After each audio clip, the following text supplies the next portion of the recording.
hati. Jika saya boleh kalahkan Ramos. Satu perubahan kecil cukup untuk merubah segalanya.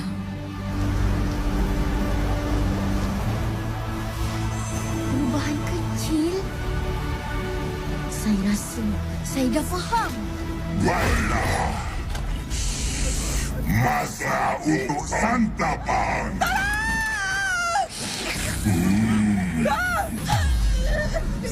Silaunya!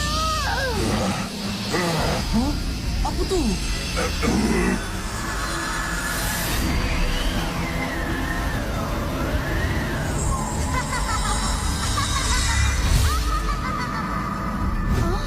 Suara tu macam suara...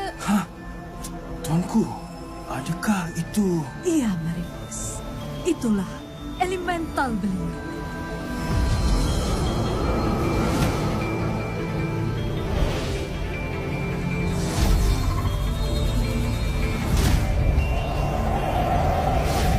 Aku pemain padang!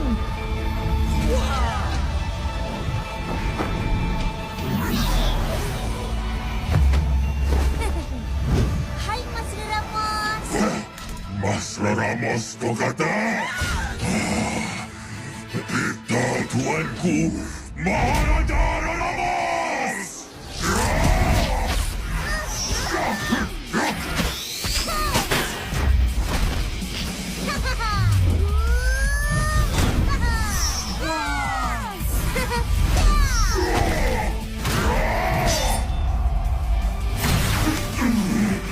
Diam!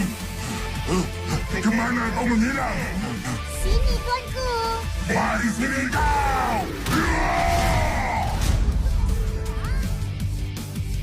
Kau nampak tak tadi, Maripos? Gerakan boy tu sama macam kau. Ya, aku nampak. Peniru. Marilah kejar tuanku. Budak tiada! Takkan tu je yang tuanku mampu. Berhenti menghilang!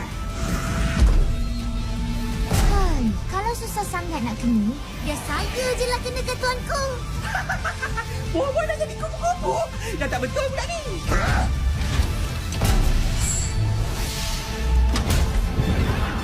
Kepal Banyo! Tak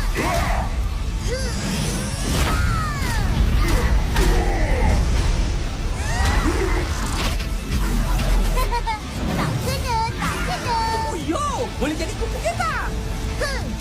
Sekarang kena!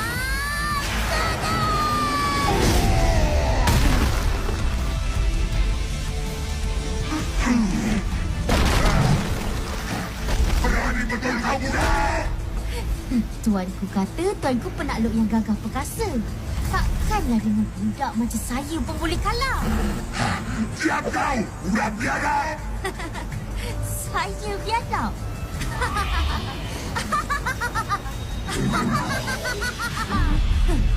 Tuanku yang seksa penduduk planet ni, paksa orang tua dan budak-budak kerja di lombong, tapi saya yang biadab. Pelik betul hati saya. Ketawalah lagi!